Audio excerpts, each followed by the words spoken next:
The State Department of Education asked the schools to save it for next year. Let me go back. To save it for next year, if they could, because the reason for that is we didn't even know this was coming until after the school year started. So the schools had already done their budgets. They'd already started the school year. And when we got this money late in the fall, the state superintendent said the best thing is for y'all to take this money, put it in with your regular money, take a like amount of money, put it in your reserve. Okay? So he's worried about somebody saying they weren't spending the money on the right stuff. But even though that complicated formula, Ryan just gave you a piece of paper. This is the study that the State Department of Education did, and you can see February 25th. And they asked the districts essentially, how much of this money are you going to spend this year, $96 million, versus what you'll have for FY12. And you can see in the last column, it says, utilizing federal education jobs funds in 2011 will affect increasing fund balance, blah, blah, blah, blah, blah. And then it says, how much of this increase in district fund balance will your district spend in FY11, which is this year? And you see the answer, $10,789,000. That's out of $86 million.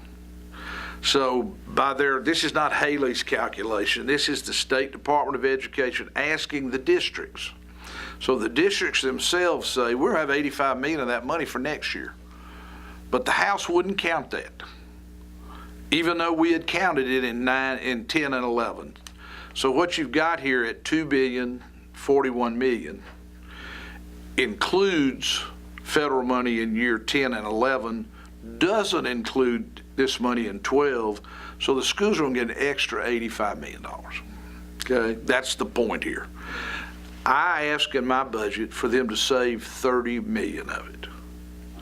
You know, if they can't, there's still $55 million to the good over what everybody agreed to, $2,041 million. So they've got $85 million cushion for the $30 million of savings. If, for the sake of argument, that isn't good enough for them, they have $469 million in their district reserves, what they call fund balances. In addition, they have $150 million in their 16th section interest accounts. I mentioned those three accounts. They can spend those three accounts just like MAP, just like cash. They have another $230 million in their 16th section principal account that they can borrow against. But set aside what they can borrow against. They got over $700 million to cover this $30 million. Okay? And why am I so confident that it's not a problem?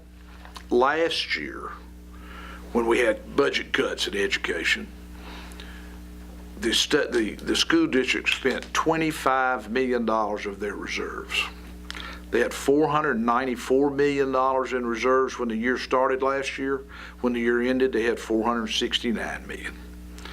So, you know, anybody they laid off last year, it wasn't because they didn't have money. It was because they decided that was the right decision. It may very well have been. But they have $85 million of federal money that's not being counted, and $469 million in their reserves, and $150 million in their 16th section. The state, on the other hand, has less in reserves than the school districts to run the whole state government. K through 12 schools, 48% of our budget. It is the #1 priority. That's why we're fully funding it, and $85 million on top of that. I'm saying let's reduce the $85 million to $55 million on top of that. Where does the community colleges come into this? Are they pretty much level funded? level funded community colleges. Universities, we cut them by 3.3%.